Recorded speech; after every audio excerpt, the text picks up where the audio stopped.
CBS 광장 한국교회 회복을 위한 재원. 오늘은 만나교회 김병삼 목사님 초대했습니다. 목사님 안녕하세요. 네, 안녕하세요. 반갑습니다. 네, 듣기로 올해 안식년이시라고요. 안식년인데 안쉴년이라 그래요. 그럼 어떻게 보내고 계세요 요즘에? 원래는 좀 쉬려고 했는데 제가 사실 이제 몸이 많이 안 좋을 때 네. 제가 이제 정신과 닥터 이렇게 만나서 치료도 받고 이렇게 조언도 구하고 했는데 그분이 안식년에 대해서 이런 조언을 해주더라고요. 다른 분들에게 도움이 될 것 같아요. 예. 안식년을 무조건 쉰다고 생각하지 말고 주어진 시간 가운데 가장 하고 싶은 일을 해라. 그게 안식년이다. 이제 안식년에 대한 생각을 바꿨어요. 예. 나는 뭘 하고 싶을까? 쉼도 중요한데 1년 주일날 쉬려고 생각하니까 그게 고역이더라고요. 어딜 가야 될지. 예. 그래서 저는 뭐 설교 준비를 미리 하는 스타일이라 주일에 그럼 즐겁게 설교하고 주중에는 쉬고 모든 회의 주제 안 하고 이렇게 지나다 보니 안 쉬게 되네요. 그럼 안식년이지만 주일 설교를 하세요 그러면? 네. 예. 다들 이렇게 1년 동안 안식년 주어지면은 충분히 네. 어디 한가한 데 가서 좀 이렇게 시간을 보낼 걸 꿈꾸시는데 독특하게 보내시네요. 근데 저뿐만 아니라 대부분의 목회자들이 그럴 것 같은데 예. 설교 준비하는 게 힘들기는 하지만 목회자는 설교를 하면서 힘을 얻고 교인들과 이렇게 교감 가운데서 그런 힘들을 얻잖아요. 그래서 설교 준비만 힘들지 않으면 설교하는 건 굉장히 큰 기쁨인 것 같아요. 예. 내가 이상한 사람인가? 예. 그런 시간을 보내고 계시는군요. 지금 목사님 오늘 모신 것은 저희가 한국교회 회복을 위한 재원을 듣는 시간으로 지금 4주 동안 지금 방송을 이어가고 있는데요. 오늘 마지막 시간입니다. 한국교회 신뢰도 하락에 대해서 이제 많은 분들이 얘기하고 계세요. 한국교회가 잃어버리고 있는 것, 다시 회복해야 할 것, 그 방법은 무엇인지 고민들이 많은데 목사님께서는 지금 한국교회가 잃어버린 것, 무엇을 잃어버렸다고 보십니까? 뭐 한마디로 이야기하면 공공성을 잃어버린 거죠. 사실 복음이라고 하는 것은 세상과 타협하는 것은 아닌데 복음의 능력이 있는 곳에는 늘 공공성이 있었다고 저는 생각해요. 다른 말로 얘기하면 공공선, common good. 그러니까 복음이 들어감으로 인해서 어떻게 유익을 줄 수 있는가. 그런 일들이 일어나는 곳에는 자연스럽게 교회 성장의 역사들이 있었던 것 같아요. 사실 초대교회 역사를 통해 보면 환경이 좋았던 건 아닌데 복음을 통하여 초대교회에 일어났던 역사들이 있잖아요. 그게 단순히 사도 시대뿐만 아니라 325년 니케아 회의를 중심으로 한 그런 초대교회 콘스탄틴 시대에도 보면 기독교 인구가 채 10%가 되지 않았는데 그 당시 황제가 가장 신뢰할 수 있는 그룹을 어디로 보았냐면 기독교인으로 보았거든요. 그래서 그 당시에 그 적들이 이렇게 오랑캐들이 이렇게 침입하고 로마 제국이 굉장히 힘들 때 나라에서 준비했던 그런 구휼미, 지금으로 이야기하면 그걸 누구에게 놀아주도록 시킬까 할 때 황제는 기독교인을 선택하죠. 그러니까 어떤 면에서 상당한 공공성이 살아 있었다고 볼 수 있죠. 예. 한국교회가 지금 잃어버린 것은 공공성, 공공선이라고 말씀하셨는데 이제 과거 한국교회를 생각을 해보면요. 3.1운동 당시에 한국교회가 큰 주도적인 역할을 했다는 것들을 많이 이야기하고 또 자부심 있게 또 생각도 하잖아요. 근데 그 당시에 기독교인 인구는 10% 안 됐죠. 상당히 적지 않았습니까? 그랬던 한국교회가 왜 지금 공공성을 잃어버렸다고 보십니까? 어떻게 보면 이렇게 복음의 본질을 잃어버린 거죠. 제가 어렸을 때 50년 전 학교 다닐 때 그 당시의 인구도 굉장히 기독교 인구가 적을 때였어요. 제가 친구 집에 놀러 가면 친구 어머니들이 늘 그런 얘기를 했어요. 제 친구들한테 야, 너 병삼이하고 놀아라. 너 앞으로 잘 되려면 병삼이하고 친구가 되라. 그 얘기는 뭐냐면 적어도 그냥 그 어른들 본인들은 교회를 안 다니지만 얘가 교회를 다니면 잘 될 거야. 여기서 잘 될 거야라고 하는 말은 단순한 세상적인 성공만을 의미하는 게 아니거든요. 교회를 다니면 너 착한 사람 될 거야 라고 하는 어떤 그 이타주의라고 하는 것들이 옛날 사람들의 마음에 있었다고 봐요. 그리고 제가 어린 시절 크리스마스 때가 되면 새벽송도 돌고 크리스마스 전에 양로원, 고아원 이런 데를 찾아다니면서 같이 이렇게 나눔이 일상적이었거든요. 네. 그러니까 예수를 믿는다고 하는 것은 이렇게 나눔이 있고 필요한 곳에 좋은 일을 하는구나라는 인식들이 있었던 것 같아요. 근데 오늘날 교회를 보면서 세상 사람들이 그렇게 생각 안 하죠. 교회 이기주의. 특히 이제 코로나를 지나면서 우리가 흔히 얘기했던 교회의 민낯을 보았다라고 얘기하는데 예수 믿지 않는 사람들의 눈에 교회가 굉장히 이기적인 집단으로 보였던 거죠. 이건 교회가 시인하고 부인하고의 차원이 아닌 거예요. 세상 사람들에게 그렇게 보였다. 그러면 교회는 그 지점에서부터 뭔가를 시작할 필요가 있다고 보는 거죠. 예. 목사님 어린 시절에 주변 어른들이 병삼이랑 놀아라. 네. 기독교인 병삼이랑 놀아라. 네. 그 기억을 말씀하셨는데 지금 이제 학교 다니는 아이들, 초등학생들, 중학생 아이들 만나서 물어보면 교회 다닌다는 말을 친구들 사이에서 말하기가 되게 조심스럽다는 얘기를 하더라고요. 네. 그만큼 교회에 대한 인식, 기독교에 대한 그렇죠. 인식이 나빠진 거라고 네, 보면 네. 되겠죠. 커먼 그릇이 사라진 예. 그게 이제 교회의 가장 큰 위기라는 생각이 들어요. 예. 목사님께서 최근에 하나님의 마음 알기 이런 제목의 책을 내셨어요. 여기서도 한국교회의 쇠락은 하나님의 마음, 하나님의 소원을 그리스도인들이 한국 교회가 잃어버렸기 때문이다. 뭐 이렇게 지적하시던데 네, 네. 어떤 의미입니까? 언제부터인가 교회 안에 저도 여기서 자유로울 수 없죠. 교회 안에서 일어나는 일들을 보면 교회가 굳이 이렇게 나쁜 일을 하려고 하지 않아요. 교회에 물어보면 다 우리는 좋은 일을 하려고 합니다. 근데 그 좋은 일이 누구에게 좋은 일인가? 이거 굉장히 본질적인 문제거든요. 이게 하나님께 좋은 일인가? 아니면 우리에게 좋은 일인가? 이게 하나님 마음에 드는 일인가? 아니면 교회의 마음에 드는 일인가? 그러니까 저는 제일 나쁜 용어 가운데 하나가 사람들에게 교회 일 열심히 하세요라고 말하는 거라고 생각하거든요.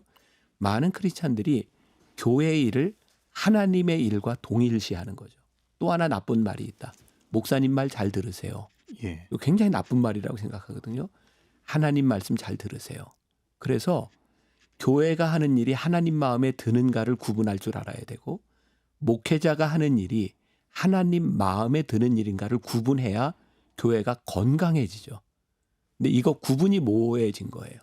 그래서 교회에 충성하게 만들고 목회자에게 충성하게 만들고 그게 교회의 어떤 공공성과 교회의 참된 모습을 잃어버리게 만든 이유 같아요.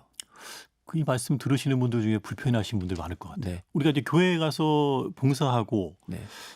교회 여러 가지 사역들에 참여하는 것은 하나님의 일을 하는 것이다라고 하는 자부심을 가지고 참여하잖아요. 네. 근데 그걸 구분해 보라는 거죠. 당신이 지금 하고 있는 일이 예. 진짜 하나님이 원하시는 일이고 하나님의 일인지 아니면 내가 좋아하는 일을 하고 있는 일인지. 그러면 아주 쉬운 일일 것 같아요. 그 기준이. 내가 하나님의 일을 하고 있다면 내가 이걸 했을 때 하나님 기뻐하셔야 돼. 네. 조금만 더 생각해 보면 될 일. 근데 정말 우리가 하고 있는 이 일이 하나님 기뻐하시는 일일까? 예를 들어서 교회 안에서 어떤 분쟁들이 있어요. 사실 교회 안에 분쟁이 일어났으면 이게 법적으로 잘 해결이 안 돼요. 그렇죠. 서로가 의로운 것을 증명할 때까지 싸우잖아요. 네. 근데 싸울 때 한번 이런 생각을 해보면 좋겠다. 내가 이렇게 싸우는 걸 하나님 기뻐하실까? 결국 우리는 열심히 뭔가를 하고 있지만 내 일을 할 때가 참 많은 거죠. 조금 더 쉬운 예를 들어보면 성가대원들이 이렇게 찬양을 하는데 사람들이 그런 얘기 참 쉽게 하죠. 나 그만할래. 이게 그만할래라고 하는 말 가운데 이게 하나님 때문인가? 내 마음 때문인가? 모든 영역에 하나님 마음 알기를 적용한다면 좀 명확한 기준들이 생길 것 같아요. 예. 뭐 비슷한 이야기일 수 있는데 예배에 대해서도 책에 이제 기술하신 부분이 있더라고요. 우리가 주일에 교회 가서 예배 드리고 나올 때마다 오늘 은혜 받았어.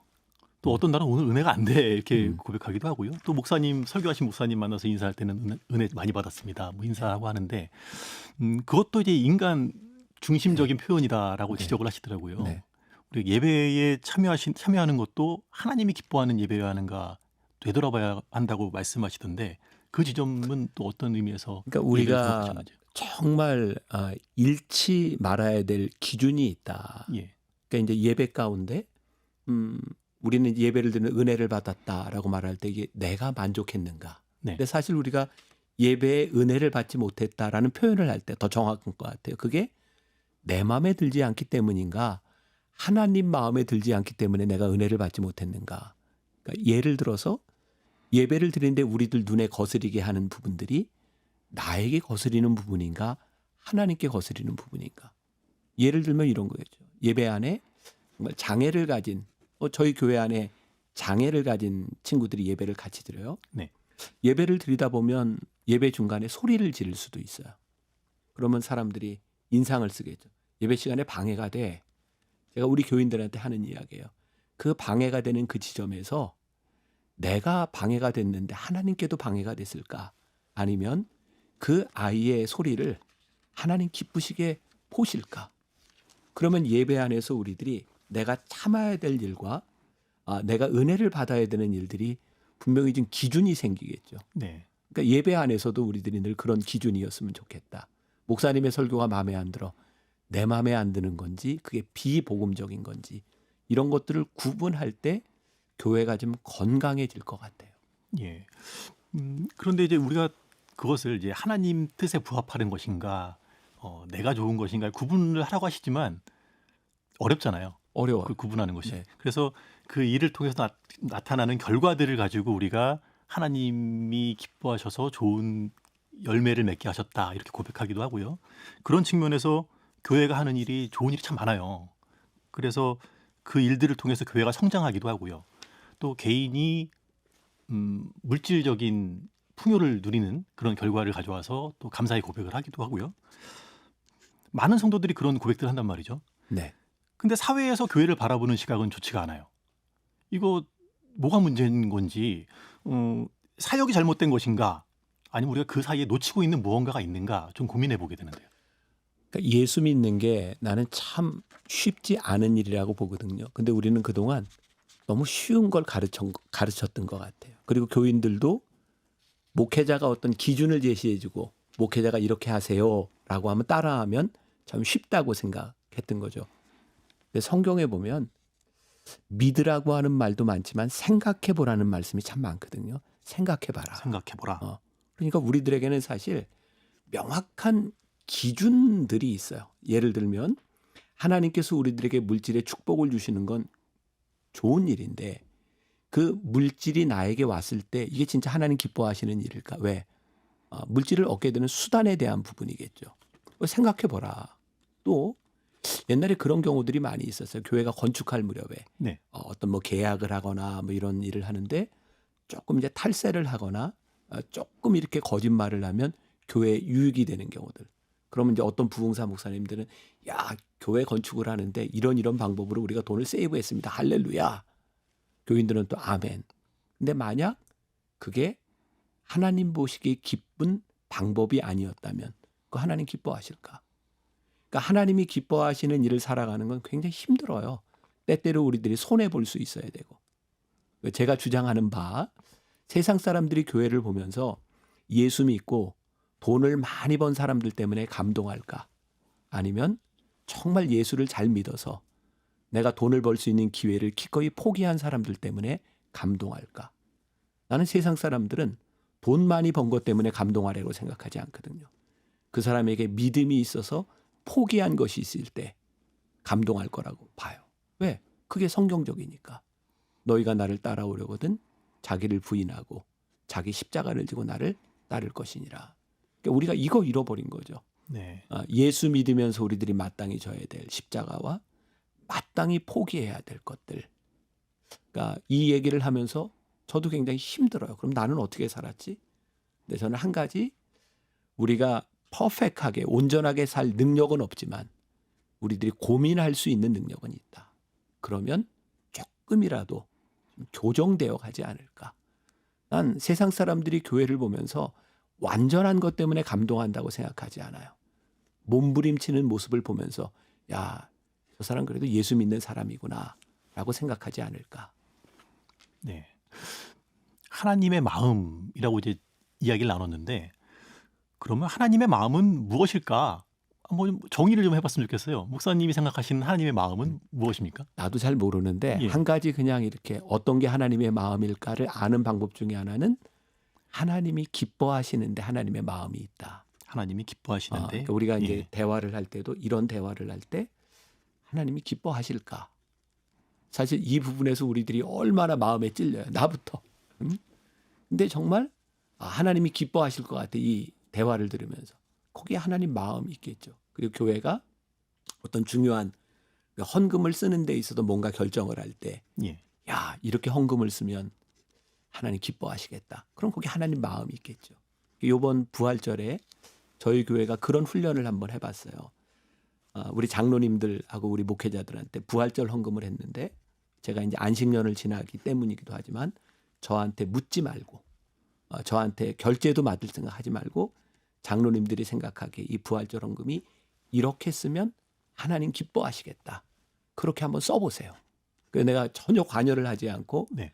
하나님 기뻐하시겠다고 생각하는 것에 이렇게 부활절 헌금을 다 나눴어요. 그래서 제가 그분들에게 그런 메시지를 주고 싶었어요. 헌금 쓰는 게 얼마나 어려운 일인지 아십니까? 우리가 고민하며 헌금을 쓰는 게 얼마나 어려운 일인지 아십니까? 물론 사람들 마음에 다 맞게 그렇게 쓸 수 없을 거예요. 왜? 생각이 다 다르니까. 그렇죠. 그러나 교회가 고민은 할 수 있을 것 같아요. 하나님 기뻐하실까? 그러면 하나님의 마음이 있지 않을까? 예. 근데 그 고민 속에 이것이 하나님의 마음이다. 이걸 어떻게 구분할까도 좀 생각을 해봐야 될 것 같아요. 네. 이게 하나님의 마음인지 아니면 나 내지는 우리 공동체가 추구하는 어떤 방향인지 이걸 어떻게 구분할까? 난 적어도 신앙생활을 10년, 20년, 30년, 40년 한 사람들은 난 그 정도 안다고 생각해요. 왜? 그래요? 말씀이 있잖아요. 말씀의 의미. 예를 들어서 극단적인 예일지 모르지만 크리스마스 때 우리가 이제 헌금을 했어요. 예. 크리스마스는 어려운 사람을 위해서 씁시다. 그럼 누군가는 대상을 정해야 돼.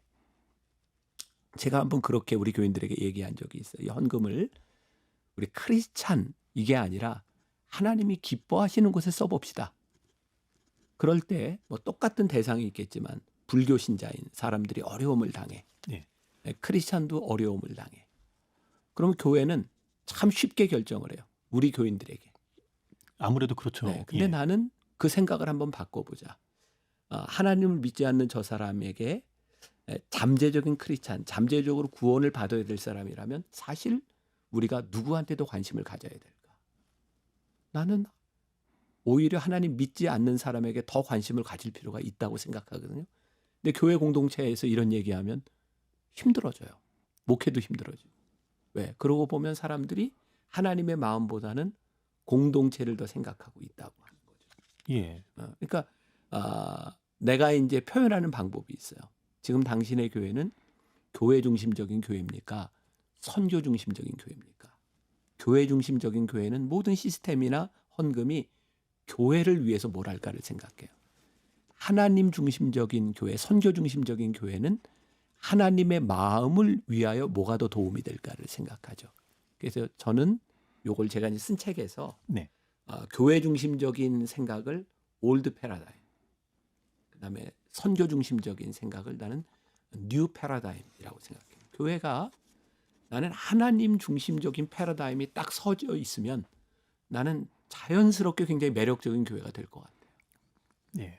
근데 교회가 공동체가 하는 일, 사역에 대해서는 그럴 수 있는데 우리가 이제 각자 삶에서도 자신의 문제들, 가족의 문제, 또 내지는 뭐 몸담고 있는 그 조직, 회사의 문제 이런 걸 놓고 또 기도할 수 있잖아요. 예를 들어 자녀를 위해서 기도한다. 우리 아이가 입시를 앞두고 있으면 우리 아이 좋은 성적 거둬서 좋은 학교에 가기를 바라는 마음이 누구나 갖는 마음이고 그것을 위해서 또 기도하지 않겠습니까? 또 뭐 군대에 간다 그러면 위험하지 않은 보직을 맡았으면 하는 마음. 그런 기도를 일반적으로 하고 살아간단 말이죠. 개인의 삶에서는 그러면 이것이 하나님의 마음에 부합하는 기도일까? 내지는 나의 유익, 우리 가족의 유익을 위해서 하는 기도일까? 뭐 이런 고민으로 좀 좁혀서도 생각해 볼 수 있을 것 같은데요. 내가 우리 교인들한테 설교한 내용을 이야기를 해볼게요. 예. 내가 군목 출신이기 때문에 가끔 이제 뭐 지금은 이미 많이 지났지만 내 후배 중에 이제 군목에 좀 이렇게 계급이 높은 사람일 수도 있고 예. 부대 같은데 나하고 이제 연결이 되는 사람들도 있어요. 부모들은 다 똑같아요. 내 자식이 군 생활을 좀 잘하고 이왕이면 편안한 곳에서 했으면 좋겠다. 그래서 이제 나에게 부탁이 들어올 때도 있어요. 목사님 이렇게 얘기해 주면 어떠세요? 그럼 내가 이런 얘기를 해요. 설교 시간에도 그런 얘기를 했어요. 만약에 권사님 아들이 좋은 보직에 가면 그 자리에 있어야 될 누군가는 안 좋은 데 가지 않겠습니까? 하나님 기뻐하실까요? 저는 이렇게 기도했으면 좋겠어요. 우리 아들이 어느 곳에 가든지 좋은 사람 만나게 해주시고 그곳에서 잘 견딜 수 있는 아들이 되게 해주세요. 그럼 난 하나님이 굉장히 기뻐하실 것 같아요. 물론 그 아들을 하나님이 좀 편한 곳에 보내실 수도 있고 어려운 곳에 보내실 수도 있고 그게 신앙을 좌우하지 않을 테니까. 난 기도할 때 편한 곳이 아닌 네. 옳은 곳에 그리고 자녀들 학업을 위해서 기도할 때도 아니 자식이 공부 잘해서 싫어할 부모가 누가 있어요. 그렇죠. 그러나 그 자식이 공부 잘하는 게 그 아이의 인생의 목표일까? 공부를 잘해야 되는 이유 이런 게 분명해야 되지 않을까? 제가 CBS 이제 잘잘법을 통해서 이제 우리 장애를 가진 우리 딸 이야기를 해서 좀 많이 알려졌어요. 예. 그래서 내가 이제 얘기를 좀 할 수 있을 것 같아. 네. 내가 공개적으로 우리 아들에 대한 자랑을 별로 안 한 것 같아요. 우리 아들은 목사 안수를 받은 지 한 4년쯤 됐어요. 공부를 아주 잘했어요. 예. 그리고 나는 우리 아들이 공부를 잘해서 목사가 됐으면 좋겠다라고 생각을 하고 뭐 한국에서 감리교 목사가 됐지만 미국에 아주 좋은 대학을 나왔어요. 그리고 목사가 됐고 난 너무 기뻤어요. 근데 우리 아들이 이제 재작년에 목회를 일단 내려놓겠다고. 왜냐하면 감리교회에서 김병삼 목사 아들로 목사가 좀 힘든 것 같아요. 여러 가지로. 네. 뭐 이게 법적으로 되지도 않는 일인데 뭐 세습이라든지 막 이런 것들이 자꾸 나오니까 그래서 목회를 잠깐 내려놓고 다른 걸 해보겠다. 그래서 이제 뭘 할 거냐 그랬더니 자기는 이제 유엔이나 이제 난민 이런 데서 좀 특수 사역을 하고 싶다. 그래서 네. 갑자기 로스쿨을 가고 싶다 그랬어요. 우리 아들이 굉장히 좋은 로스쿨을 다녀요. 콜롬비아 로스쿨. 좋은 데 갔어요. 네. 근데 나는 우리 아들을 보면서 내가 정말 기도하고 내가 생각했더니 아들아, 아빠는 네가 그렇게 좋은 로스쿨을 나오고 네가 앞으로 잡을 정할 때 절대로 돈을 따라가는 사람이 아니었으면 좋겠어. 너에게 사명이 있었으면 좋겠어. 그리고 아들한테 내가 이런 얘기를 했어요. 아들아, 아빠 인생에 가장 서운했던 때가 네가 목회를 내려놓고 로스쿨을 갔을 때야. 세상적으로 보면 굉장히 좋은 데 갔어요.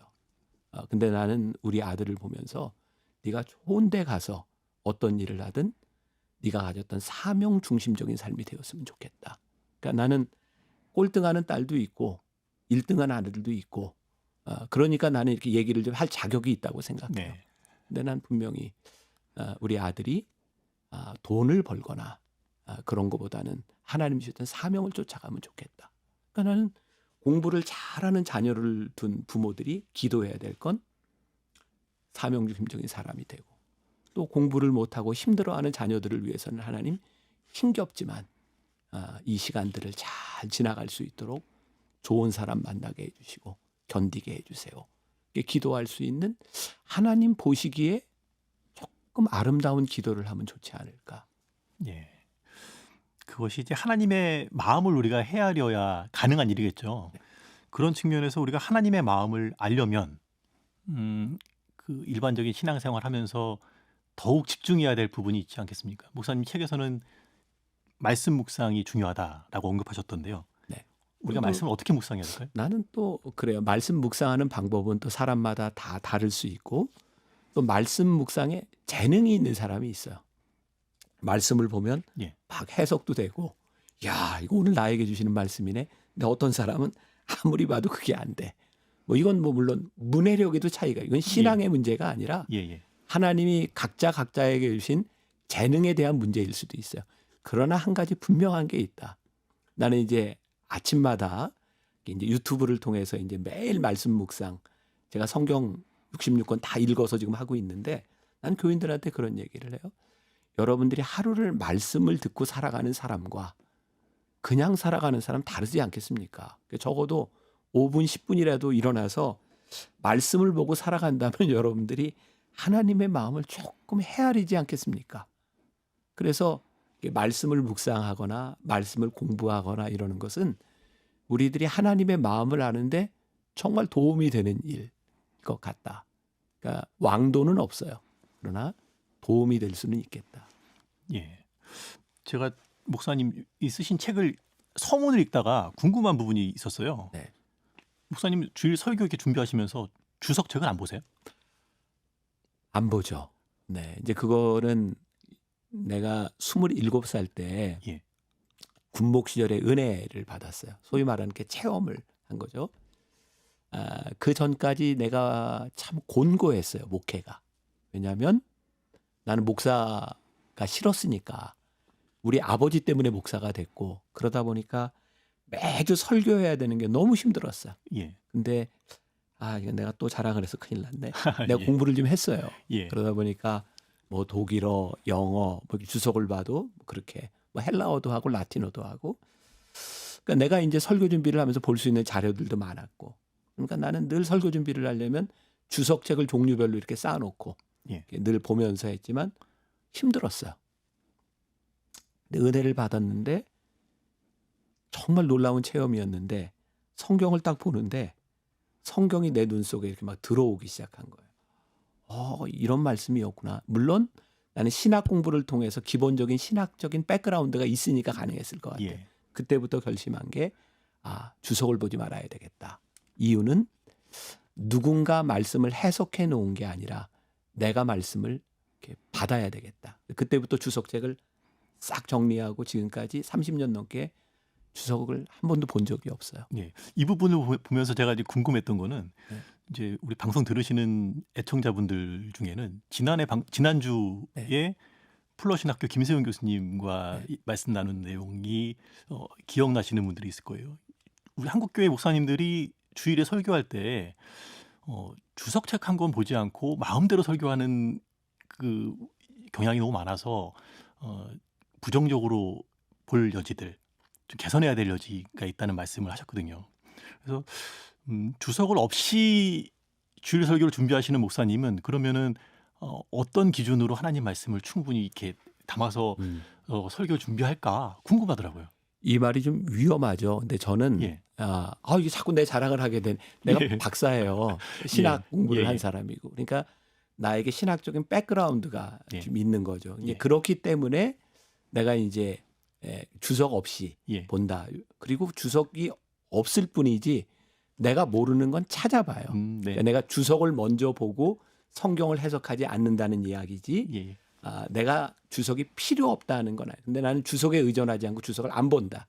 근데 필요한 개념이나 이런 게 있을 때는 요즘은 또 네이버에게 물어봐. 예. 좀 많이 나오잖아요. 거기에 주석도 나오고. 근데 기본적으로 저는 주석을 거의 안 봐요. 그 대신에 성경을 몇 가지 버전으로 봐요. 이제 성경을 성경으로, 특히 중요한 그 단어나 이런 게 어떻게 해석이 되고 어떻게 번역이 됐는가. 그러니까 이제 이런 거는 적어도 이제 신학적인 교육을 어느 정도 받고, 저는 구약 개관 책도 쓰고 신약 개관 책도 쓰고 성경 공부 교재도 여러 권을 쓴 사람이거든요. 그러니까 예. 어느 정도는 제가 이렇게 좀 기본이 돼 있는 사람이 아닐까. 근데 그게 안 돼 있는 사람이 그냥 주석을 안 보고 그냥 막 한다. 그럼 조금 위험하겠죠. 예. 제가 이제 이 질문 드린 것은 한국교회 회복, 하나님 마음을 아는 것, 이런 이야기를 할 때 가장 중요한 중심에 있는 존재는 교회 공동체 안에서 목사님들 아니겠습니까? 특히나 목사님들의 설교가 중요하고요. 사역의 중심에 서 있는 목사님들 도대체 어떤 역할을 해야 되는가, 이 말씀을 좀 들어보고 싶어서 이제 이 주석 얘기를 한번 꺼내봤어요. 제가 이제 감신 대학원에서 강의를 할 때 목회를 나갈 신대원생들에게 제가 열었던 과목이 있어요. 목회 철학 만들기. 목회 철학 만들기. 목회 철학 만들기. 제가 지금 생각하는 젊은 목회자들, 많은 목회자들의 뭐 저도 그 문제 가운데 하나겠지만 가장 심각한 문제는 목회 철학이 없는, 어떤 말로 얘기하면 교회론이 없는 거예요. 그 돌아가신 오카는 목사님이 평신도를 깨운다 해서 제일 많이 강조했던 게 교회론이거든요. 교회론이라고 하는 것은 내가 생각하는 교회를 말하는 게 아니라 내가 가지고 있는 성경적 지식과 내가 가지고 있는 신학적 지식을 바탕으로 교회를 생각하는 거예요. 물론 이 교회는 다 같지 않아요. 왜? 하나님이 여러 교회를 세우셨으니까 교회마다 역할들이 있어요. 근데 그 역할들이 신학적 그리고 성경적 기준 위에 서 있는가. 이건 굉장히 중요한 일이거든요. 이게 없으면 환경이나 시류에 따라서 늘 변화돼요. 그리고 교회에 조금만 문제가 있어도 쉽게 흔들리고, 교회에 대한 교회론이 딱 정해져 있으면 어려운 일이 닥쳤을 때 신학적이고 신앙적으로 성경적으로 답변을 해줄 수 있어요. 요즘 목회자들에게 이게 없다. 그리고 뭐 저도 한 60 이제 됐으니까 이런 얘기를 좀 해도 될 것 같아요. 목회자가 설교하는 목회자가 있고 설교가가 있어요. 매주 설교는 누구나 할 수 있어요. 그러나 설교가가 되는 건 쉽지 않아요. 어떤 설교의 가문을 이룬다. 저는 그걸 어떻게 해석하냐면 이 목사님의 설교를 들으면 맥이 있어. 어떤 주제를 가지고 설교를 하든 이 설교 안에는 저 사람의 설교야 라고 할 수 있을 때 목회 철학이 있는 거거든요. 그래서 혹시 이제 이 방송을 목회자들이 듣는다면 그런 도전을 주고 싶어요. 당신이 하는 설교 가운데는 바로 그 목회 철학이 세워져 있습니까? 누가 들어도 이건 그 목사님의 설교군요. 이야기할 수 있는. 그게 독특해야 된다는 얘기가 아니에요. 어떤 분과 같을 수도 있어요. 근데 그게 철학적으로 신학적으로 세워져 있어야 교인들에게 명확하게 얘기해 줄 수 있을 것 같아요. 신학의 부재를 지적하는 목소리들도 많거든요. 뭐 교회 안에 이제 신학이 없고 또 신학교에서는 또 목회 현장을 고민하지 않고 뭐 이런 현실들에서 비판하시는 분들도 있고 한데 교회는 신학의 기준 위에 서 있어야 한다는 말씀하셨잖아요. 그 말씀하신다는 거는 반대로 지금 이제 많은 교회들이 신학의 기준이 없다는 말씀으로도 들려요. 없다는 건 그렇지만 부족하다. 약하다라고 생각하고. 어떻게 극복할 수 있을까요?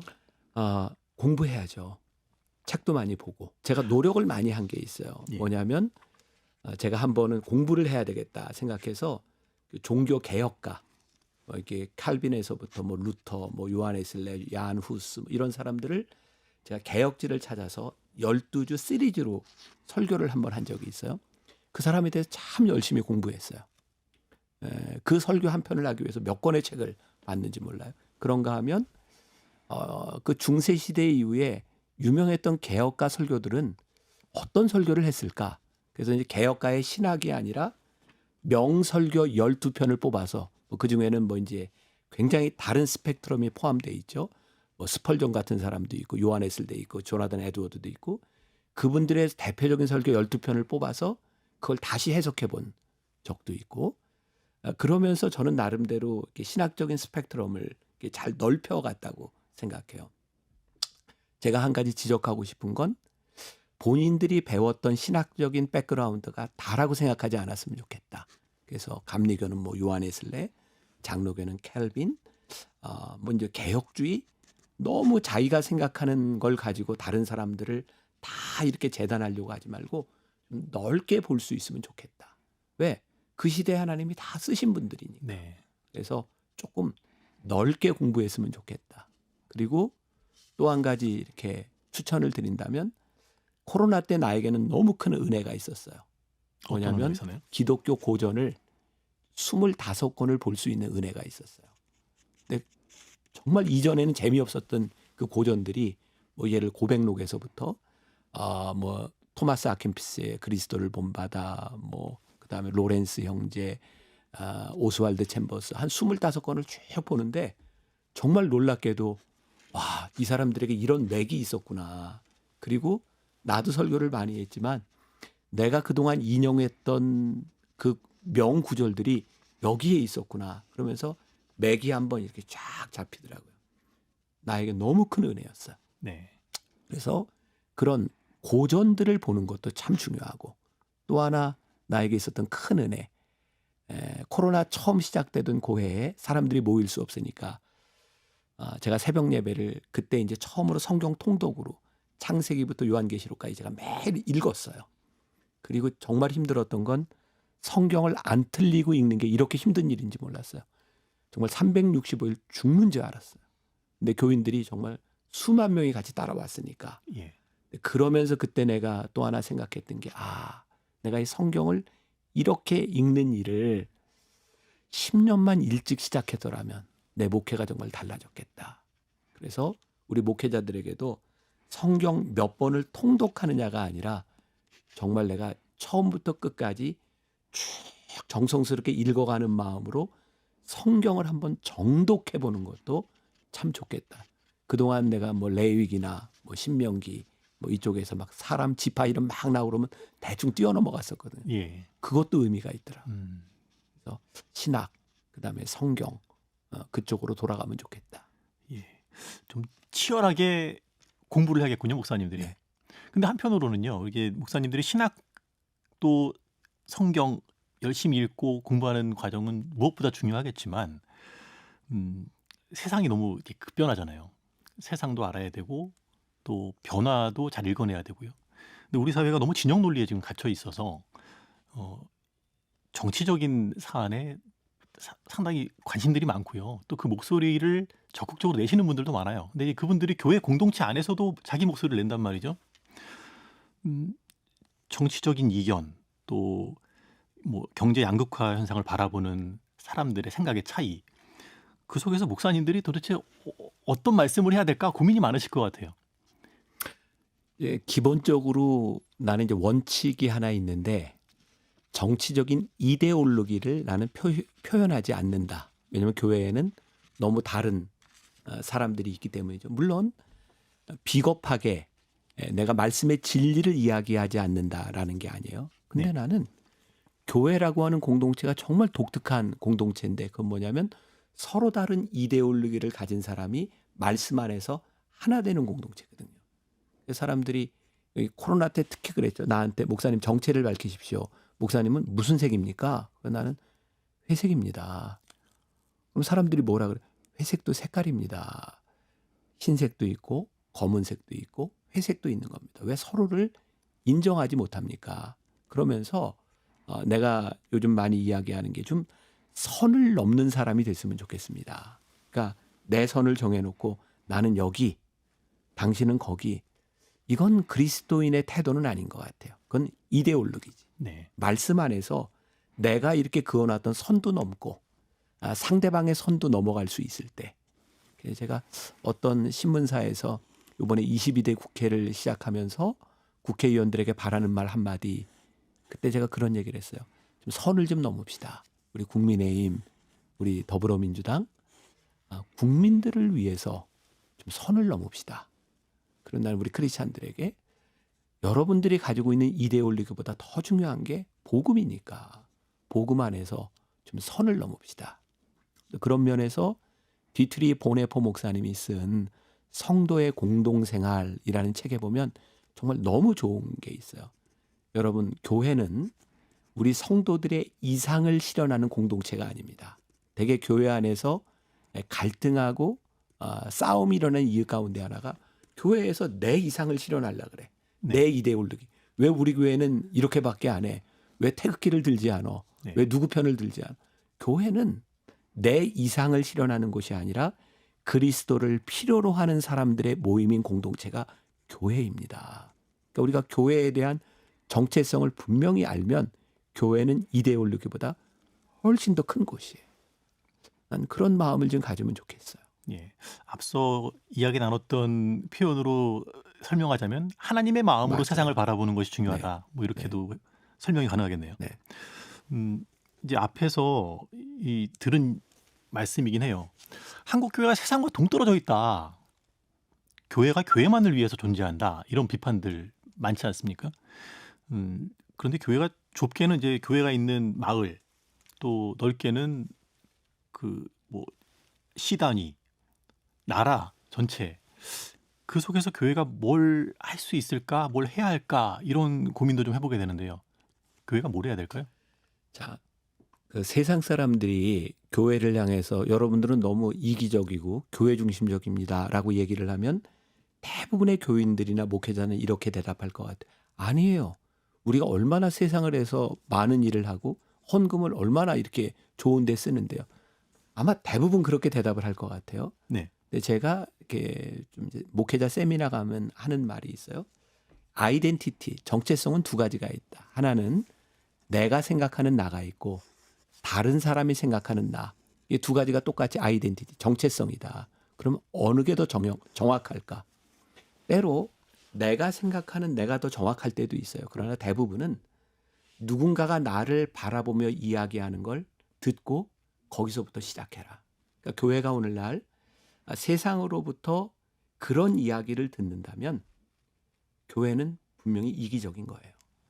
거기에서부터 출발했으면 좋겠다.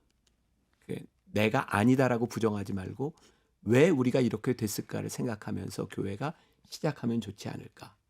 이게 이번 방송에 내가 평소에 이런 사람은 아닌데 내가 자랑을 많이 하네요. 얼마 전에 전 굉장히 기쁜 일이었어요. 네. 교회는 지금까지 어려운 사람 돕는 일을 많이 했어요. 우리 교회도 마찬가지고. 그런데 요 몇 년 사이에 우리 정부가 큰 정부가 됐어요. 사회복지 영역을 정부가 다 해요. 그러다 보니까 교회나 다른 데서 이렇게 복지 영역에 들어가는 거 별로 좋아하질 않아요. 그리고 요즘 같은 경우는 어려운 사람을 돕는데 교회에서 돕는 것보다 정부에서 돕는 것들을 매칭시켜주는 게 훨씬 더 효과적이라는 생각이 들었어요. 그래서 올해를 시작하면서 제가 우리 나눔 부서에 네. 우리 패러다임을 바꿔보자. 그래서 물론 돕는 걸 뭐 돕지만 그것보다 우리 교인들 중에 교인이 많으니까 혹시 복지사 자격증이 있는 사람들 중에 어려운 사람들에게 상담을 해줄 수 있는 복지 코디를 한번 모집을 해봅시다. 그래서 이제 만나 복지 코디를 선언을 했는데 한 30여 명이 자원봉사를 했어요. 그리고 이제 교인들에게 여러분들 주변에 복지 사각지대에 있는 어렵다고 생각하는 분들이 있으면 교회를 신청하세요. 그래서 뭐 카카오를 통해서도 뭐 링크를 통해서도 그래서 이 사람들의 케이스를 가지고 구청과 시청에 가서 민원을 해결해 주기 시작했어요. 네. 그런데 한 달쯤 전에 성남시청에서 연락이 왔어요. 이건 신문에도 보도가 됐는데 교회하고 MOU를 맺자. 그동안 자기들은 교회가 어려운 사람을 돕는 대로 생각했지 어려운 사람들을 발굴해서 복지 영역으로 연결해 주는 건 생각을 못했다. 그래서 시하고 저희 교회가 함께 지금 복지 코디 제도를 시작을 했어요. 전 그게 너무 기뻤던 게 야, 우리가 이렇게 하면 세상에서 연락을 해. 물론 우리는 뭐 규모가 있기 때문에 이런 일을 할 수 있다. 이렇게 치부할 것이 아니라 교회가 이 세상 안에서 교회가 할 수 있는 역할에 대하여 생각을 한번 바꿔보자. 그러면 교회가 이 세상으로부터 좀 환영받을 일들이 환영을 받는다고 하는 건 마음을 열어주는 거잖아요. 그러니까 이전에는 교회가 참 많은 일을 할 수 있었어요. 세상이 부족하니까. 근데 지금은 세상이 많이 바뀌었잖아요. 그러면 이 안에서 교회가 할 수 있는 일들이 무엇일까를 고민해 볼 필요가 있다. 예. 지금은 단순히 금전적으로 도와주는 것보다 더 중요한 영역이 있는 것 같아요. 예. 과거에는 세상이 부족하니까 교회가 많은 것을 베풀 수 있었다라고 말씀하셨는데, 한편으로는 이제 교회가 어려운 이웃을 돕고 또 이 정부나 지자체가 감당하지 못하는 영역을 교회가 감당해서 나누는 일들을 할 때 마음 한구석에 이렇게 하면은 전도가 되지 않을까라고 하는 마음이 있었던 것도 사실 아니겠습니까? 네. 그런데 요 근래에 마을 목회도 많이 주목이 되고 또 선교적 교회도 많이 주목이 되고 하면서 순전한 마음으로 이웃을 돕고 이웃을 품고 하는 교회의 모습이 필요하다. 그 지점을 강조하시는 분들이 많아요. 목사님은 교회 사역 하시면서 전도를 목적으로 이제 이 선한 일을 행하는 것과 순전히 이웃을 사랑하는 마음, 그 마음만 가지고 하는 것 둘 다 경험해 보셨죠? 그렇게 했을 때 반응들이 좀 다르던가요? 이게 저는 선교학을 공부한 사람인데 예. 벌써 수십 년 전부터 계속 나오는 예. 주제예요. 예. 이슈가 되는. 그래서 이제 복음을 전할 때 예를 들어서 학교나 병원이나 이런 게 수단이 되어야 되느냐, 아니면 그것 자체가 선교해야 되느냐. 근데 예. 이거는 조금 이제 보수적인 교단에서는 그 의료 선교를 하거나 학교 사업을 할 때 거기에 복음이 전해지지 않으면 우리는 안 해. 이게 조금 보수적인 진영의 태도고, 조금 진보적인 진영에서는 그런데 복음을 넣지 마. 우리는 예수 믿는 사람으로서 우리가 해야 될 일만 하면 돼. 두 가지가 늘 이렇게. 이건 나는 답이 없을 것 같아요. 제가 생각하는 건 우리 크리스찬들이 예를 들어서 뭐 의료 영역이든 교육 영역이든 어려운 사람을 돕는 일이든 우리 크리스찬들이 그 일을 할 때 우리로 하여금 그 일을 하게 하는 동기가 무엇일까? 나는 그게 복음에 의한 동기라면, 그리고 내가 크리스찬으로서 내가 해야 되는 마땅한 일을 한다면 우리들이 예수 믿으라는 얘기를 하지 않아도 저는 자연스럽게 그 안에 복음이 전파된다고 생각하는 사람이에요. 그런데 내가 아무리 입술로 복음을 전하면서 선행을 해도 그것이 이기적인 동기라면 그건 오히려 역효과를 낼 수도 있을 것 같아요. 결국 본인이 알아요. 그러니까 이것도 이제 하나님 마음 알게 하고 이제 연결되는 문제. 네. 이게 이렇게 했을 때 하나님이 기뻐하실까? 심지어는 어떤 데서는 죽어가는 사람 수술을 앞에 놓고도 복음을 전할 수 없으면 나 수술 못해 이러는 경우들도 있잖아요. 그러면 세상이 그걸 보면서 어떻게 느끼겠어요?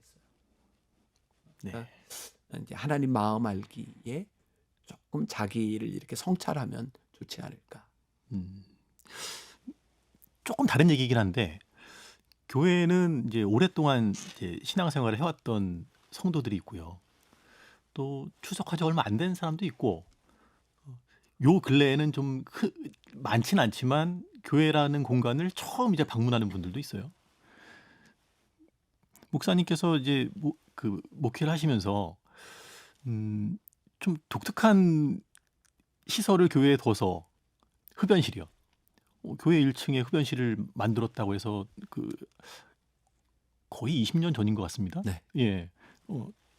여러 기독 매체에서 이런 교회가 있습니다. 소개도 되고 했었는데 어떤 생각이셨을지 궁금합니다. 이게 교회가 어떻게 흡연실을 만들 수 있어? 비판하시는 분들도 꽤 많았었던 걸로 기억이 되는데요. 제가 사실 이 얘기는 오늘 처음인 것 같은데, 제가 유학 시절에 어떤 미국 장로교회 네. 그 건물을 빌려서 예배드리는 한인교회 제가 교육 목사로 있었어요. 파트타임으로. 예. 어느 날 금요일 저녁인가 토요일 저녁인가 교회를 이렇게 오는데 그때 저는 굉장히 충격적인 장면이었어요. 그 교회 안에 어떤 사람들이 그룹이 모여서 무슨 회의, 뭐 좌담회 같은 걸 하고 있는데 담배를 피면서 얘기를 하고 있었어요. 나중에 생각해 보니까 그게 AA 알코올 중독자 네. 그 치유 모임이었던 것 같아요. 그걸 보면서 내가 굉장히 충격적이었어요. 그 당시에 벌써 한 30년 전이니까 저게 뭘까? 그러면서 내가 생각했던 게 담배를 피우는 사람을 교회로 불러들일 수 있는 건 담배 피우면서 예배드리도록 만들어주는 거구나. 그러니까 그때 생각엔 정말 담배 피우는 사람도 올 수 있는 교회. 그러니까 예수 믿지 않는 사람들. 네. 제가 선교학 논문이 한국어로 번역이 된 게 있어요. 그게 한 99년도인가 2000년도쯤 이렇게 나왔던 책인데 그 책 제목이 예수 믿지 않는 사람들의 눈에 비친 교회. 그 당시에는 제목 긴 게 유행이었어요. 예수 믿지 않는 사람들의 눈에 비친 교회. 근데 네. 저는 교회가 예수 믿지 않는 사람에게 어떻게 보일까? 저는 그런 교회를 꿈꿨어요. 그래서 잘못 생각하면 이게 복음적이지 않게 예수 믿지 않는 사람들과 타협하는 게 아니에요. 저는 그런 의미가 아니고 예수 믿지 않는 사람들이 들어올 수 있는 교회를 좀 꿈꾸고 싶었어요. 그게 저에겐 선교적 교회였어요. 하나님의 마음을 가진. 지금 제가 목회를 한다면 저는 흡연실을 안 만들어요. 그래요? 왜냐하면 지금은 흡연 자체가 혐오감을 주니까. 네. 그때는 혐오감이 아니라 담배 피는 사람이 더 많았던 시절. 네. 그러니까 단순히 흡연실을 담배 문제로 보면 우리 교회를 정말 잘못 이해하는 거죠. 네. 그 시대 속에서 뭘 고민했는가. 뭐 지금 같으면 오히려 뭐 애견들과 함께 예배드리는 그게 훨씬 더 와닿을 수 있겠죠. 제가 사실 그 고민을 했었어요. 예. 근데 못한 이유는 애견을 데리고는 예배가 안 되더라고. 네. 그리고 그 애견 하나를 데리고 들어와서 예배드리는 공간이 너무 그게 차지하는 공간이 너무 커요. 그래서 이제 그런 것도 생각을 해봤고 나는 그런 생각을 했거든요. 개 때문에 예배 못 드리는 사람이 있어요. 요즘.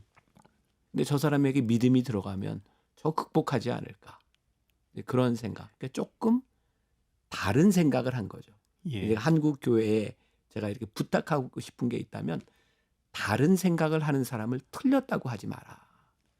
사실 나도 그때 굉장히 곤란했었어요. 다른 교인들이 와서 데모해요. 우리 교회 와서. 예. 왜 저럴까? 그러니까 우리가 예수를 믿는 사람들이 비진리에 대해서는 단호해야 되지만 진리가 아닌 표현에 대해서 조금 더 제너러스하면 좋겠다. 그게 하나님을 믿는 사람들의 마음이 아닐까. 누군가를 조금 더 포용해주고 감싸주고 그런 모습을 세상이 볼 수 있다면 교회를 좀 다시 보지 않을까. 네. 우리는 지금 믿음이 좋다라고 하는 표징을 뭐로 보냐면 누군가에 대해서 직설적으로 비난을 하거나 이것이 내 진리입니다. 이렇게 생각하면 누군가를 포용하지 않으면 우리는 그런 사람을 보면서 믿음이 좋다라고 생각하죠. 예. 그건 믿음이 좋은 게 아니라 교리에 충실한 거죠. 예. 흡연실이라고 하는 공간에 대한 이야기만 들으면 교회가 담배 피우는 걸 허용한 거야라고 이제 오해할 수도 있는데 그것이 아니라 담배를 태우는 사람이지만 기독교 신앙에 대해서 관심이 있고 근데 교회에 나가면 담배를 끊어야 된다는 어떤 부담감 때문에 방문 자체를 어려워하는 어려워하는, 이들을 위해서 네. 작은 그 숨 쉴 수 있는 공간을 열어준 거라고 이해하면 되겠군요. 저는 예. 이게 너무나 예수님 닮은 일이라고 생각하거든요. 왜냐하면 예수님은 몸을 파다 붙잡혀온 여인을 용서해 주시고 포용해 주셨잖아요. 그리고 다시는 그렇게 하지 마라. 예수님은 깨끗한 사람을 봐주신 것이 아니라 필요한 사람들을 감싸 주셨잖아요. 예. 우리가 예수 믿는데 너무 독선적이야. 예수 믿으면 좀 착해져야 되는데. 내가 요즘 제일 많이 이야기하는 게 내가 목사인데 요즘 목사 같지 않은 얘기를 참 많이 한다. 왜냐하면 요즘은 예수 잘 믿으세요라는 표현보다 예수 믿고 착해지세요. 그런 표현을 더 많이 해요. 예수 믿으면 자연스럽게 좀 착해져야 될 텐데 왜 우리는 자꾸 독선적이 돼갈까? 뭐 비슷한 생각에서 행하고 있는 것 같은데 교회 카페에서 CCM을 틀지 않아요? 우리 교회 초창기에 교회 카페 만들었을 땐 예. 내가 CCM을 못 들게 했어요. 왜 그랬죠? 내가 또 하나는 십자가 걸지 말라 그랬고. 십자가까지요? 왜냐하면 예수 믿지 않는 사람들이 이건 이제 전략적이에요. 자연스럽게 교회 안에 들어올 수 있도록 문도 그 벽을 열어서 밖으로 내고 예수 안 믿는 사람도 자연스럽게 들어와라. 그 대신에 화장실을 깨끗하게 만들어 놓고 화장실 지나가는 그 로비에 교회에 대한 모든 홍보물들과 그런 걸 배치를 했어요. 자연스럽게 접근할 수 있도록. 근데 우리는 교회 카페 하면 십자가 걸어놓고 찬송가 틀어놓고 예수 안 믿는 사람이 아예 들어오기를 당신은 들어오지 마세요. 이렇게 얘기하는 것처럼. 네. 근데 저는 이런 표현을 하고 싶었어요. 들어오세요. 웰컴입니다. 그러니까 이제 그런 내가 선교학을 공부했기 때문에 아마 그렇게 목회를 하지 않았을까. 예. 책에서 재밌는 부분 하나 떠오르네요. 그 목회를 처음 하시던 시기에 25살 때라고 이게 담으신 것 같은데 영월에서. 강원도 영월에서 이 목회를 하실 때 농번기에 예배 시간 전에 새벽에 문 두드리고 네. 찾아오는 네. 성도분들에 대해서 불편한 마음이 있었는데 이후에 네. 그 마음을 부끄럽게 여겼다라고 하는 네. 표현이 있던데요. 네. 그때 무엇을 깨달으신 건가요? 나는 왜 신앙생활 처음 시작 그대 대부분 처음 교회 나오는 사람은 그 사람들을 이해해주지 못했을까? 그러니까 그 사람들이 처음 예수 믿으면서 농번기에 일하러 가는데 예배를 드리고 가야 되겠다는 그 마음을 나는 왜 몰라주고 우리가 생각했던 11시 그 시간을 고수하지 않으면 안 된다고 생각했을까? 우리가 선교지에 가면 예를 들어 이슬람권에 가면 네. 그 사람들에 맞춰서 금요일 날 예배를 드리잖아요. 그러니까 우리가 복음을 전하는데 그 사람들이 복음을 잘 받아들일 수 있도록 왜 목회자인 내가 하나님의 마음을 알지 못하고 내가 생각하는 교리적인 틀을 가지고 목회를 했을까? 아마 25살에 아마 예배 시간을 농번기에는 새벽 5시에 합니다. 그랬으면 무지하게 비난받았을 거예요. 그 당시에. 네. 그러나 지금 생각해 보면 우리가 너무 교회 중심적인 틀을 가지고 있었구나. 그러니까 교회가 할 수 있는 일이 선교적인 일이 참 무궁무진한데 우리는 우리가 가지고 있는 교리적인 틀을 가지고 그 선교의 벽을 만들고 있구나. 사실 토요 예배를 시작하게 된 것도 거기 있거든요. 네. 점점 사람들이 주일날 올 수 없는 예를 들어서 2교대, 3교대, 간호사 이런 사람들한테 신앙을 지키려면 그거 업무 시간 빼고 교회 오세요. 그럴 수 없잖아. 그래서 그 사람들이 본업에도 충실하지만 예배를 드릴 수 없는 주일날 예배 드릴 수 있도록 우리가 힘들지만 예배의 공간을 더 제공해 주죠. 난 이게 선교적 교회라고 생각해요. 네. 유튜브를 코로나 이전부터 네. 교회 안에 두고 단순히 예배를 유튜브로 중계하는 것을 넘어서서 그 안에서 공동체를 만들려고 네. 시도하셨던 것도 그런 생각에 네. 그래서 사람들이 예. 오해하는 게 이렇게 온라인으로 예배를 드리도록 이렇게 하면 미디어로 하면 가뜩이나 가난한 성도가 많은데 왜 그렇게 하느냐. 근데 우리는 미디어 처치를 하는 사명 선언문이 교회에 나오지 않는 미디어 성도를 오프라인으로 끌어내는 걸 목적으로 한다는 사명 선언문이 있어요. 그러니까 굉장히 다른 거죠. 교회 중심적인 틀에서 보면 우리 교회 와서 예배를 드려야 돼. 근데 선교 중심적인 틀에서 보면 교회를 벗어난 사람들이 예배를 드림으로 다시 공동체에 들어올 수 있도록 뭔가 생각할 수 있는 거죠. 예. 한국 교회가 지금 회복해야 될 것이 무엇인가 앞에 이야기를 들을 때 공공성 언급하셨어요. 그럼 궁극적으로 교회가 지향해야 될 모습, 이제 공공성이라고 하는 말은 되게 좀 추상적인 표현이잖아요. 교회가 무엇을 지금 하면 좋을까 생각해 보신 바가 있어요? 어떤 많은 목사님들한테 좀 힘든 얘기일지 모르지만 교회가 손해를 보자. 지금 2000년 기독교 역사를 통해 보면 교회가 부흥하는 때는 늘 교회가 핍박받던 때인 것 같아요. 지금 한국 교회가 힘을 잃었다라고 이야기하지만 저는 지금도 한국 교회가 무지하게 힘이 있다고 생각하거든요. 우리 교회도 어느 정도 규모가 있으니까 선거철만 되면 모든 후보가 다 찾아와요. 교회가 얼마나 파워풀한지 몰라요. 그런데 찾아오지만 교회에 대하여 어떤 생각을 할까? 나는 교회가 지켜야 될 자존심이 있다. 나는 어떤 정치인이 와도 절대로 인사 안 시켜줘요. 교회는 정치인들 인사하는 곳 아닙니다. 예배 드리는 곳이지. 교회 와서 예배 드리는 건 오케이. 나는 우리가 지켜야 될 자존심, 이거는 이제 신앙적 자존심을 이야기하는 거고, 그리고 지금 이 사회에서 우리 교회가 어려움 당하는 거 많이, 우리가 핍박받는다고 이야기를 하잖아요. 뭐 역차별 받기도 하고. 네. 근데 난 교회가 좀 역차별 좀 받았으면 좋겠어. 그래요. 그래서 좀 어려움을 당하고 그 안에서 신앙을 지키는 모습들이 보여질 때, 야, 저 사람들 저렇게 바보같이 저렇게 손해를 봐. 근데 우리 기독교인들이 절대 손해 안 보려고 그러잖아요. 예를 들어서 어떤 유명한 교회 그 이제 뭐 철거되고 하는 데서 끝까지 돈 받아가지고 나가는 모습을 보면서 세상 사람들이 교회를 뭘로 볼까? 난 아직 그런 일을 안 당해봤지만 교회가 좀 손해 봐야 복음이 살아나지 않을까? 끝까지 세상하고 붙어서 싸워. 우리 절대로 손해 안 봐. 사람들이 교회를 뭘로 볼까? 교회는 핍박받고 십자가를 질 때 교회의 모습이 나타나지 않을까? 이거 굉장히 어려워요. 네. 저도 우리 교회가 어느 정도 규모도 있고 하지만 당장 어떤 법적인 문제에서 건물을 짓고 하는 부분에서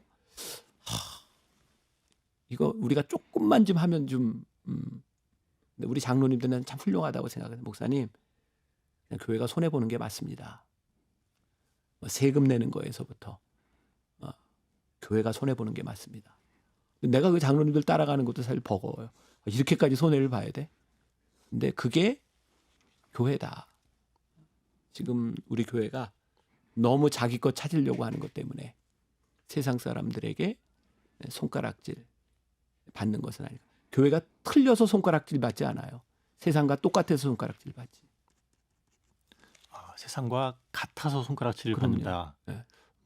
생각해 볼 점이 좀 많은 표현이에요. 아무리 생각해도 나는 교회가 세상보다 나쁘다고 생각하지 않아요. 네. 아무리 욕을 먹어도. 예. 그렇습니다. 이제 한국교회 온전한 회복이란 과제, 이거는 이제 결국에는 많은 다양한 교회들 또 여러 목사님들이 함께 힘을 모으고 또 교회 공동체가 하는 사역을 통해서 또 성도들의 삶을 통해서 드러나야 또 이루어지겠죠. 교회가 회복되기 위해서 기도하고 땀 흘리는 분들이 많습니다. 이 방송 들으시는 분들 중에도 그런 마음을 품고 각자의 자리에서 온전한 그리스도인으로 살고자 애쓰시는 분들 많은데요. 후배 목회자들 또 방송 들으시는 성도님들께 끝으로 당부의 말씀 한 말씀 해주실까요? 인내하자. 인내하자. 예. 그리고 내가 특히 우리 아들도 목사니까 나보다 한 30년 어린 목회자 30대 초반. 우리 세대가 참 미안해요. 왜냐하면 우리 세대는 그래도 존중받던 세대였어요. 근데 이 존중이 더 이상 존경받지 못하는 시대가 되면서 젊은 목회자들은 가시밭길을 걸어요. 우리 선배들이 잘못 산 때문이에요. 난 그 뭐 인정해야 된다고 생각해요. 그런데 이 가시밭길을 가는 목회자들에게 내가 부탁하고 싶은 건 인내하십시오. 이건 벗어날 수 없어요. 그리고 그 세대가 30년 인내하면 그 다음에 또 소망이 있어요. 그러니까 소망이 부끄럽지 않음은 우리들이 인내할 수 있는 이유. 우리들이 지금 우리 성도들 우리 한국교회의 회복을 위해서 우리들이 할 수 있는 일은 참고 인내하는 일이고 힘들어도 우리가 생각하는 진리의 길을 걷는 일이라고 생각해요. 그리고 회복이라고 하는 말 자체가 내가 병들었다는 걸 알 때 회복이지 내가 병들지 않았다고 생각하는데 회복이 무슨 의미가 있겠어요. 네. 그런 면에서 나는 한국교회가 이게 욕먹을 일이지만 조금 더 어려움을 경험해야 되지 않을까. 난 아직도 한국교회가 큰 힘이 있는 어떻게 보면 나쁘게 하면 집단이라고 생각하거든요. 우리가 세를 과시할 수 있고 우리가 이만큼 모여서 우리들이 힘이 있다고 생각하는. 그래서 어려움도 우리들에게는 큰 축복이다. 네. 겸손한 마음이 필요하겠군요. 근데 그것이 어느 세상의 힘 앞에 뭐 겸손한 것이 아니라 하나님 앞에서 겸손한 마음을 가지고 교회 공동체든 그리스도인이든 살아가는 것. 그것이 중요하다는 말씀 새기겠습니다. 그리고 하나님의 마음을 우리가 생각하며 살아가는 계기가 될 것 같아요. 예. 네. 목사님 오늘 말씀 감사합니다. 네. 고맙습니다.